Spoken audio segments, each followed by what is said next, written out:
আনুমানিক দুইটা একটা 40 থেকে দুইটার মধ্যেই একটা বিকট শব্দ শুনতে পাই। শুনতে পারার পরে একদম ঘর থেকে বেরিয়ে আসি, আসার পরে দেখি এখানে বোমা নিক্ষেপ হয়েছে। বোমা নিক্ষেপ হওয়ার পরে বেরিয়ে আসার পরে আমার যদি রিলাইজ হয়েছে যে আমার চিল্লি শুনে যতটুকু না মানুষ শুনতে পেরেছে, এই আওয়াজের কারণে পাড়ার লোক সবাই একত্রিত হয়েছে এবং তারপরে কাউকে দেখতে পাইনি, কিন্তু আমি নিশ্চিত যে এটা একটা ক্লাব দখল নিয়ে গত 2-3 দিন ধরে একটা ষড়যন্ত্র চলছে। যেমন ভাব দেখাচ্ছে এখানে মণ্ডল প্রেসিডেন্টের চেঞ্জ হয়েছে, সারা ত্রিপুরা রাজ্যে মণ্ডল চেঞ্জ হয়েছে, পুনর্নির্বাচন হয়েছে। তো আমাদের এখানে মণ্ডল প্রেসিডেন্ট বিগত ছিলেন প্রাক্তন যিনি বিজু পাল, ওনার নেতৃত্বে এতদিন ব্রাহ্মণটিতে 4 বছর আমরা কাজ করেছি। তো এই এই এই এই এই 3 দিন হয়েছে যে আমাদের মণ্ডল প্রেসিডেন্ট চেঞ্জ হয়েছে, শিবেন্দ্র দাস হয়েছে নতুন মণ্ডল প্রেসিডেন্ট।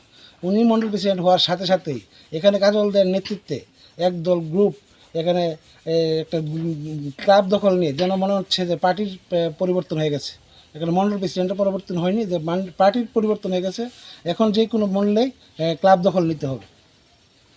এই করে গতকালকে থেকে 3 দিন ধরে চলছে এবং গতকালকে দুপুর 12টার দিকে তারা ষড়যন্ত্র শুরু করেছে এবং তাদের মধ্যে যে 2জন ছিল, 7 জনের গ্রুপ ছিল, 7 জনের মধ্যে 2জনকে বলে দিয়েছে তুমি চলে যাও, এখন আমাদের কিছু গোপন আলোচনা হবে, তোমাদের এখন দরকার নেই।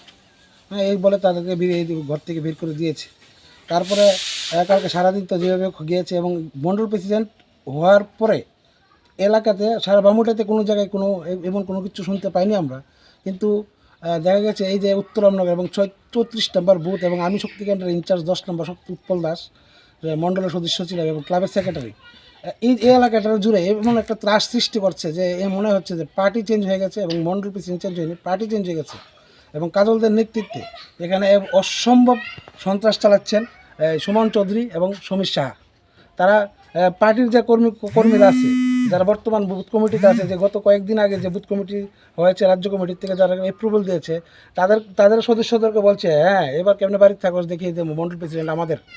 এই বলেই এখানে এইসব কাজলদের নেতৃত্বে এইসব দুর্ঘটনা চালিয়ে যাচ্ছে এবং কালকে রাত্রে আমাকে প্রাণে মারার জন্য এই বুম নিক্ষেপ করেছে।